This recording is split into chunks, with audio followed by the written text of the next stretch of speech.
আসসালামু আলাইকুম প্রিয় দর্শক বন্ধুরা, কেমন আছেন সবাই?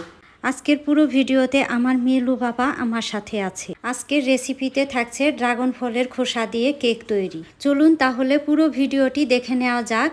দুইটি ড্রাগন ফলের খোসা পরিষ্কার করে ধুয়ে কেটে নিয়েছি। প্রথমে আমি ড্রাগন ফলের খোসাগুলো সেদ্ধ করে নিব।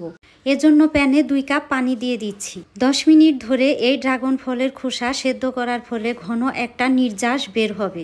10 মিনিট পর খোসাগুলো যখন খুব ভালোভাবে সেদ্ধ হয়ে গিয়েছে, তখন আমি নির্যাস থেকে খোসাগুলো উঠিয়ে নিচ্ছি আর একটি ছাঁকনির সাহায্যে ছেঁকে নিচ্ছি। এখন আমি একটি মিক্সিং বোল নিয়েছি। এখানে আমি 2টি ডিম ফেটিয়ে নিচ্ছি। ডিমের সাদা অংশ থেকে কুসুমগুলো আলাদা করে নিচ্ছি। হ্যান্ড মিক্সার দিয়ে ডিমের সাদা অংশটা ফোম করে নিব। ফোম করার মাঝামাঝি পর্যায়ে দিয়ে দিচ্ছি ডিমের কুসুম। ডিমের কুসুম দিয়ে আবারও আমি বিট করে নিচ্ছি।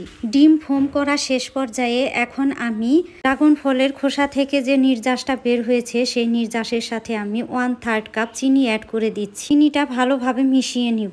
ডিমের ফোমের সাথে কিছু শুকনো উপকরণ অ্যাড করব।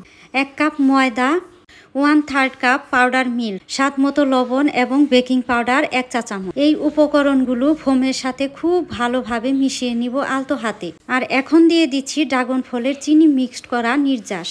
খুব ভালোভাবে মিক্সড করে নিব। এরপরে দিয়ে দিচ্ছি কয়েক ফোঁটা ফুড কালার। সুন্দর কালার আসার জন্য আমি এই কালারটি ব্যবহার করেছি। এখন আমি কেক মোল্ড রেডি করে নিয়েছি। কেক মোল্ডে ব্যাটারটি ঢেলে দিব। উপর দিয়ে দিচ্ছি আরও কয়েক ফোঁটা ফুড কালার। আর অন্যদিকে প্যানে বালি এবং কাগজ দিয়ে রেডি করে নিয়েছি। এখানে আমি কেক মোল্ডটি রেখে ঢাকনা দিয়ে গ্যাসের চুলায় বসিয়ে দিব। 15 মিনিট পর কেকটি আমি চুলা থেকে নামিয়ে ডিমের হলুদ অংশ লাগিয়ে দিচ্ছি ব্রাশ করে এবং চেরি ফল দিয়ে সাজিয়ে নিচ্ছি।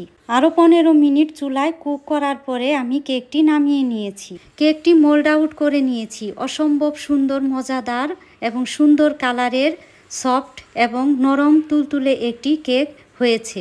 প্রিয় দর্শক বন্ধুরা, আমার ভিডিওটি যদি ভালো লেগে থাকে তাহলে শেয়ার দিয়ে টাইমলাইনে রেখে দিতে পারেন। ফ্রেন্ডস অ্যান্ড ফ্যামিলিকে দেখার সুযোগ করে দিতে পারেন। আজ এ পর্যন্তই। ভালো থাকবেন। আল্লাহ হাফেজ।